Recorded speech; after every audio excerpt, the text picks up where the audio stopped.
Beth Paraso, Senior News Writer at Informa Tech Target, and this is IT Ops Query Season 3, Observability in the Age of AI. Jonathan Moore is a domain architect and enterprise monitoring and observability practice leader at Progressive Insurance. He leads a team of 5 product owners delivering 6 unique capabilities to transform data into information used for insights, intelligence, and enabling automation. He has over 20 years of experience in IT infrastructure and operations, where he has advocated for lean IT practices and site reliability engineering to identify and reduce waste while continuously improving IT services. Laura Vetter is a subject matter expert in methodology and tooling for monitoring, SRE, and observability, namely with Cisco Observability, Splunk, AppDynamics, and other performance monitoring tools.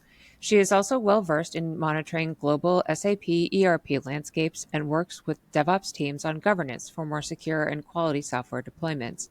With over 20 years of hands-on experience working in IT ops and leading large teams, she is exceptionally skilled in understanding how those tools can meet the visibility needs of application-driven Fortune 500 organizations.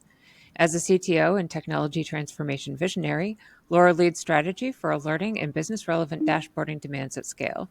She leads a team that helps clients roadmap an observability strategy to mature along the curve wherever they are in the journey.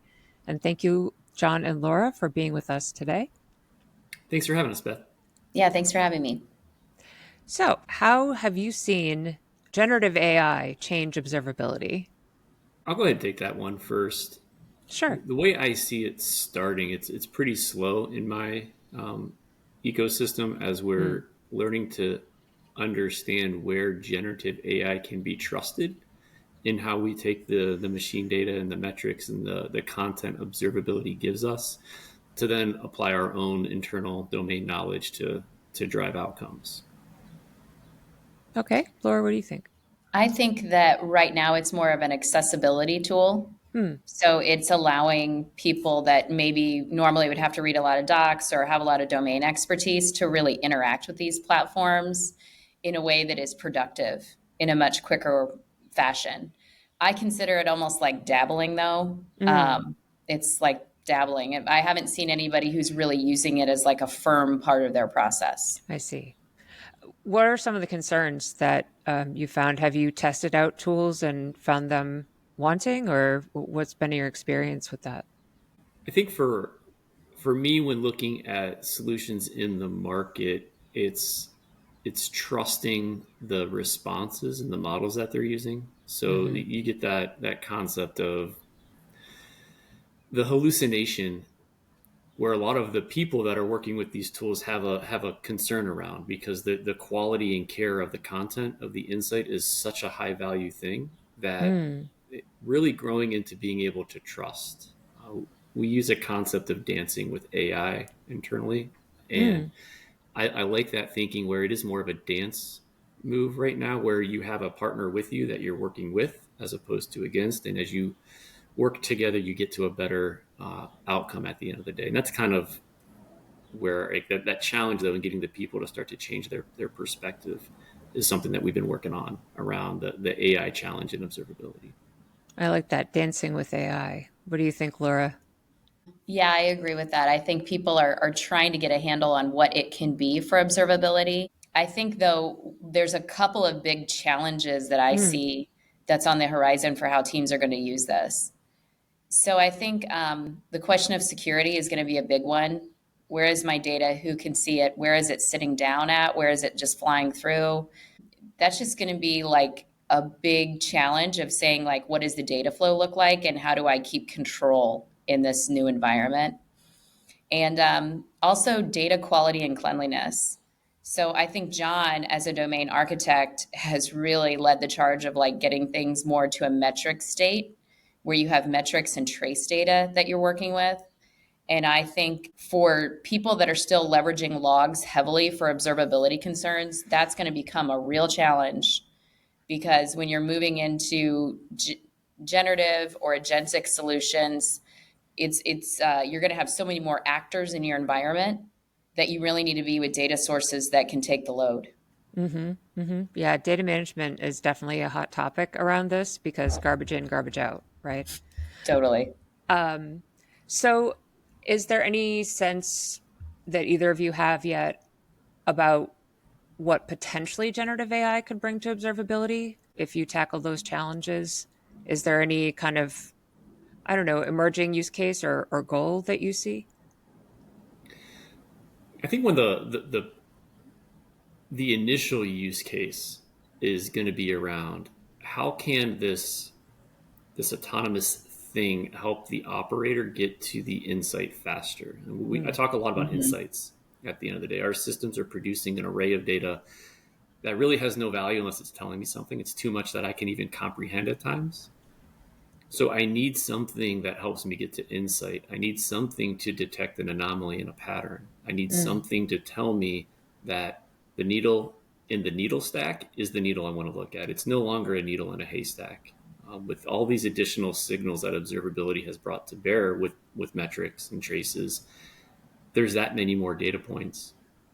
I think like the coupling of AI and observability, and Laura mentioned it, it's important to think about the metrics though. Having a log, there's too much context for a human to be able to parse through. I need mm, to convert that into something less contextual and more metric driven to make counts, to then really start with machine learning. A lot of my stakeholders, they look towards that nirvana state of AI. hmm And oftentimes the first question is, well, what's a standard deviation of your norm? And is that important to you? And you need to get back to the statistics conversations. And I think that's about where I see us starting to scratch the iceberg and figuring out what are the best places to apply machine learning within metric sets. mm, So now that I get that filter point, I have a better needle to then train a model. So now I can give you specific domain knowledge against a performance metric, right? How many mm. transactions does this application have on a given day? It doesn't matter what my company does versus your company. In a large language model, I need to know that specifically for my company because those deviations are more important as opposed to a more generic data set. So kind of looking at it from let's get the statistics down and then looking at that AI from a more agentic small language model perspective than something Mm. broader and bigger. Right. And we will definitely talk about agentic, but Laura, can you say a little bit more about that accessibility aspect for AI? Do you mean natural language interfaces? Yeah, so I'm going to give you, for instance, there's a lot of level one people who are responding to incidents and trying to understand, like, is there something happening where I need to engage higher level people? And a big part of their job is just kind of understanding what's going on in the environment and whether they need to take action. Mm, So when you bring in generative AI, it really makes that process more accessible for your level ones, just as an initial use case. hmm So then being able to understand, okay, here's the alert that I'm seeing. Here's some things that I might want to do in response to that alert. It like that's all possible because of generative AI. So being able to say, okay, the generative model can say, okay, I can read this alert. I know what this is because I have in my knowledge base. What do I do with this? And what I typically do is this type of investigation. And generative lets you kind of put all those pieces together so that you really can make people way more effective than they were in the past and involve a lot less humans into something. Right. But on the human level, since both of you have significant experience with SRE, what is the role of the SRE in this emerging world? How is the SRE going to guide and shape the use of these tools? I view the site reliability engineer. They're able to converse with the business and understand what a service level should be, hmm and then they can provide those inputs into a model or into a system to say, based off of this service level objective, they could ask the generative AI what's the best metric to use and Mm, get some context back. So I think they can use it to help them get a little bit quicker and faster. They can also look across an enterprise to say where is there a deviation on metrics being used. For me, a site reliability practice should be pretty consistent, focusing on your four golden signals. If you're familiar with Google's SRE, hmm saturation, capacity, latency, and traffic. I think I might have misspoke on one of those. But besides that point, if you look at those signals, you should be a consistent product in your SRE practice that you can baseline anything against. And then your various business functions likely have different dials and levels of criticality that you would adjust to. But AI should help assure consistency with that.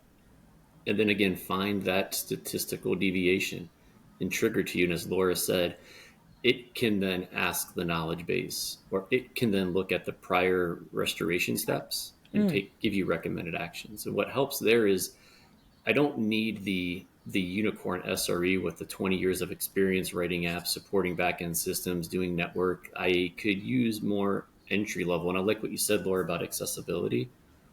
I think that's a really interesting twist that you get me thinking about is how AI makes IT accessible at the end of the day. I don't need to be a seasoned professional. I can dance with my AI buddy, and it can help teach me and show me down a path to take actions on. Cool. What do you think, Laura? I think to a big extent right now, the senior people have to help the less knowledgeable people get their job done. I consider SRE a pretty senior role in the observability space.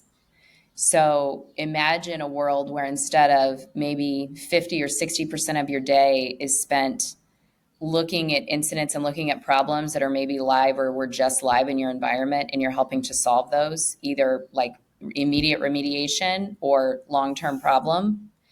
And instead of doing that, you're doing more design work and you're saying like, where could this go? And the stuff that you're looking at that looks like problem coming out of your systems, it's way more curated and way more like almost to the finish line. So I think really it's going to change the work that you do for the better, for the absolute better. Well, that's good. Okay, and so then the whole agentic can of worms, ready or not, that's coming down the pike. So, what do you see as the potential and the risks for AI agents?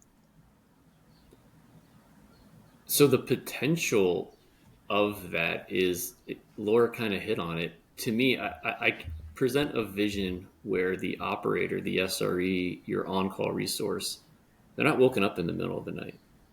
So they get to work at 8 a.m. and they get their coffee and they enjoy their coffee. And then they look and they get notifications, and like your agentic solution says, hey, John, we noticed an error within this application. It seems to be related to a change that occurred. We went in and notified the change coordinator that we're going to roll back that change on their behalf and pinpoint exactly where that seemed to have broken down. Hope you enjoy your coffee, right? If that's the vision of the agents, what are we doing to get there? I think is more of how many do you need to do that? So I don't think in this observability space there will be one agent. There's no Highlander agent to control them all. I think there might be a control plane that's evaluating and reviewing. That's probably where the human sits in. You'll hear a lot of human in the loop in these conversations. But the agents are going to go and be dispatched to do very bespoke, unique things in that workflow. And then if I go back to an even simpler like step, if you just look at a process automation step, get with your SREs, understand, or your on-calls, what steps do you take? Let's codify that. Let's find out the right classes for that codification, and then we can start to build those little unique agents within the environment, enrich it with the unique data for that specific class. And using tools, I mean, GitHub Copilot, there's so many powerful things out there that allow us to convert our knowledge into code and then let the AI enhance. So that's kind of the vision I talk to with how that agentic thing rolls out. I'll give it to Laura if you have any thoughts before we go into risks. I think we are at the absolute first yard line of a pretty big journey that I think is going to happen very quickly. I think, a lot of the things that these agentic solutions are going to push, like a real logs to metrics, like let's get this done now. Now we have our reason. The ability to do a lot of machine learning with generative solutions that we've never had in the past, where it's like, show me the anomalies in this data set. Boom. Okay, I got that for you. Let me serve that up.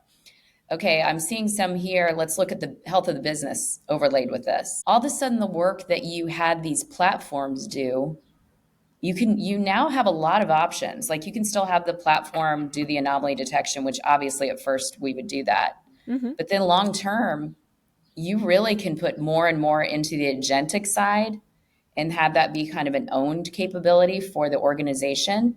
Mm-hmm. And then, now it's more like, how fast can you stream my data? How fast can an agentic solution access my data? Mm. How inexpensive can I get this set up to be? Yeah. And that is like, it's going to really be transformative, like this guy. Yeah. I mean, those of us that remember used to be like, have to be home for somebody to call you, you Yeah. know? Yeah. Yeah. Like the smartphone that just for those who are audio only, she held up her phone. Yes. Um, so it sounds like you both have more enthusiasm about agentic AI than regular generative AI. Is that because of the specialization with SLMs and individual agents? What has you more interested in that?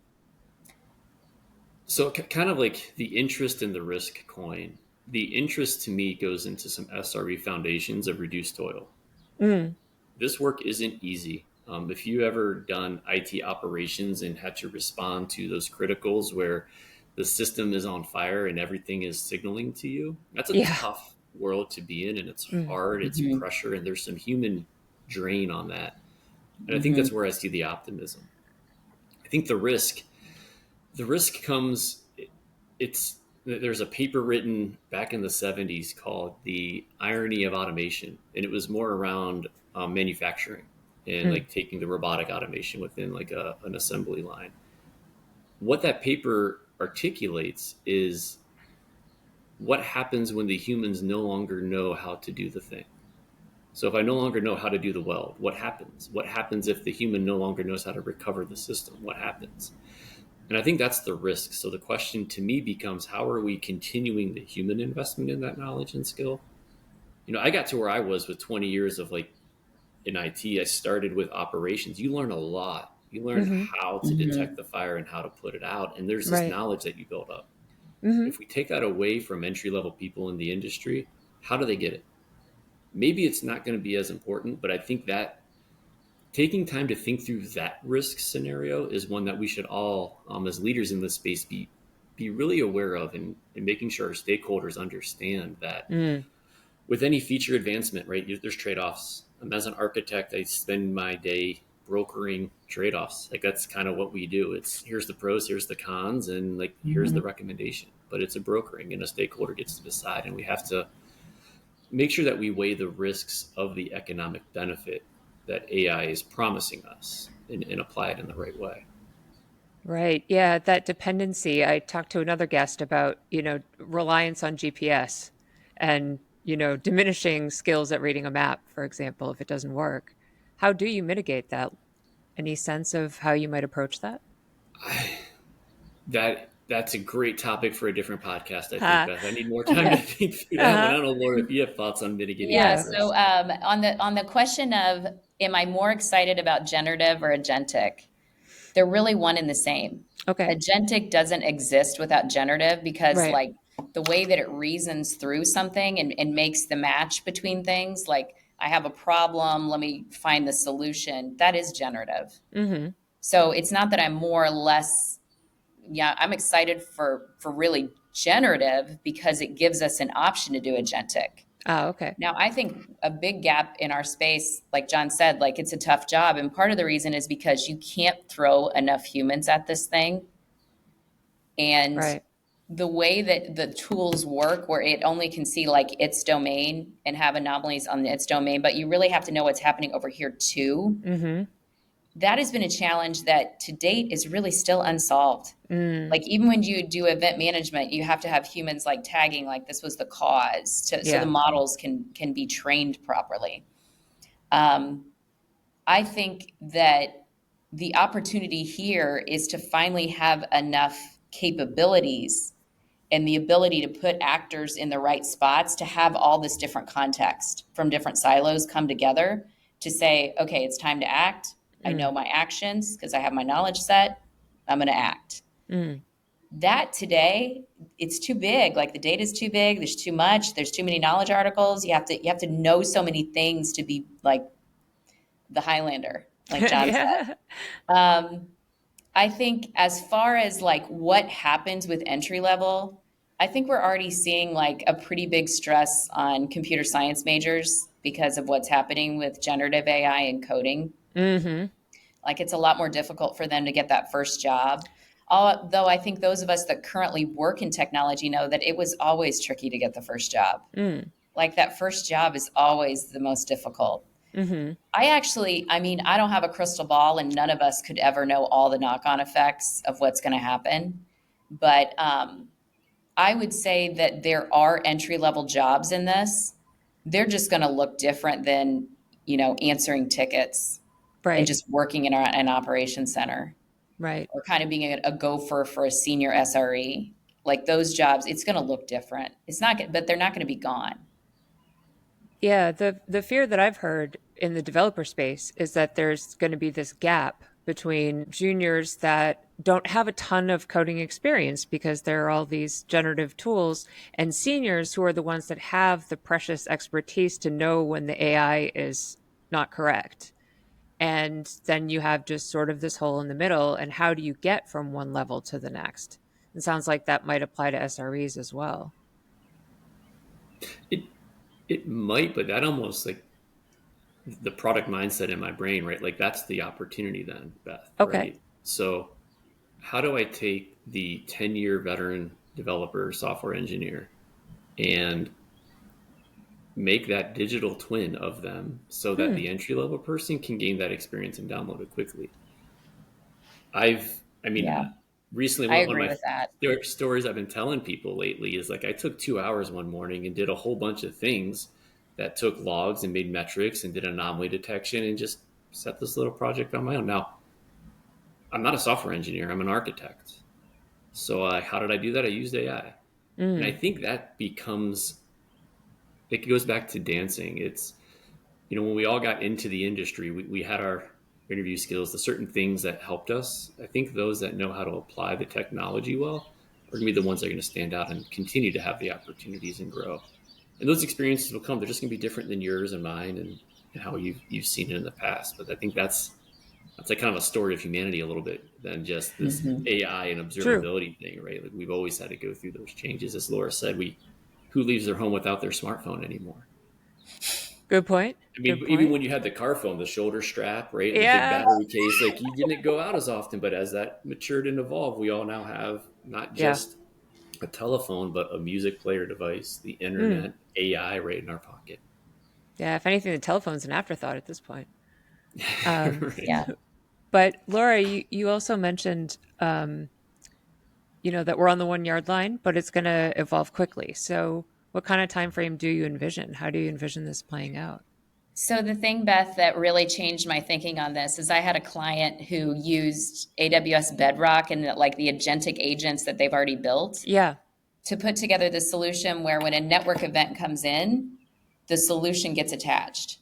Oh. So it's like putting this guy's Google foo. Anybody who's done any kind of operations know you're searching incident tickets, Yeah. prior knowledge base articles, and your ability to do that is actually kind of your value in that space. Hmm. So he just applied his Google foo to agentic and he did it in 70 man hours. Cool. So that changed my complete thoughts on this, on how Huh. fast this can happen. Wow. Okay. What do you think, Yeah. John? How do you see Yeah, it playing out in the future? I think, starting on the 1 yard line, I think the first step is to make sure you have clear strategy. I love that story, Laura. Like that resource, he had a strategy. Like, how do I get this experience knocked out? I think you get your strategy clear. That takes you from the 1 yard line to the 20 yard line. Mm-hmm. And then once you have a strategy, then it's just a matter of how open are you to leveraging new technology and solutions to help you move forward. And if you're open to using an agentic system, a generative AI system to help you get more velocity, especially in a remote world a lot of us are still in, it's hard just to pick up the phone and call your colleague. They might be on 10 other calls or who knows what's going on. So if I can do a little pair programming with a co-pilot assistant and then bring in my human partner and then make sure we have good strategy, now I'm at the 50 yard. And I think you can start to get some exponential wins, all while you're doing like, I'm going to stick with this football analogy, the blocking Yeah. and tackling, right? Are you Mm. looking at your data? Are you making sure it has high quality? We touched on that earlier. Mm-hmm. If I start to bring in logs and the data quality wanes on them. And now my metric isn't being collected as it should be because the term I'm looking for isn't as I expect it to. So now I can't count it anymore. Now my machine learning breaks down and my predictive analytic breaks down. So that solution that Laura talked about, I can't attach it to the event because my data is no good. Yeah. And so you have to be watching all these things as you're rolling this barrel down the road to make sure that you have those checks in place and use that AI and the observability patterns. Use metrics on your data. Understand your schema. Understand the size. Like if this field is always 32 bits and now it becomes 40 bits, what happened? You need to treat everything as though it's an application using observability techniques. Yeah, that's another question too, is as these AI applications become commonplace, whether it's something that your company offers to customers or is in use behind the scenes, that also is going to change the operation and management of those tools as well. Is there any sense you have of how that's going to evolve? Right now, I would say we're early in that stage of bringing some of the data science AI development into observability, but there are things out there. I'm going to butcher it. It's instead of open telemetry, it's open LMmetry. I don't know Oh, if you've ever heard of that one, I had but it's a not heard of branch of that. open telemetry for large language models. Now, what's it Ah, doing? It allows you to put instrumentation into your model so that you can get metrics out of it. Like, what are those prompts? What's the context? What data is going in? How fast are you responding? And I think that's really where this kind of conversation might start coming all around together is AI is just software. If you want to make sure your software is running well, do observability. If you want to make sure your AI is doing well, do observability in it. And it's the same, I like to simplify things before I complicate them. right. Laura, what do you think on that front? Yeah, I think one of the things about the observability space is the needs are many, and it's been a really tough nut to have real improvements on, like MTTI and MTTR. I think a lot of like large organizations like Progressive, they have a pretty good track record of real incident reduction, but every organization still gets hit with the big one, and it impacts revenue and impacts customer sat. I think it's been a tough nut to crack, and the opportunity is so massive. That's why I think it will happen quickly. It won't happen quickly in other parts of the business where the needs are not as great. Ah, I do think, yeah, you're making a good point that there will be like new jobs. Like now, I'm an observer of the agentic strategies and the generative AI strategies, and but at the end of the day, it's all going to be metrics. That's what observability in the future is going to run off of. So I think like it's definitely going to fit with what we're already doing. It's just going to be a different way of looking at things. right. And we Well, like to brand things, right, Beth? So yeah, your data scientist today, yesterday they were a statistician, maybe an accountant.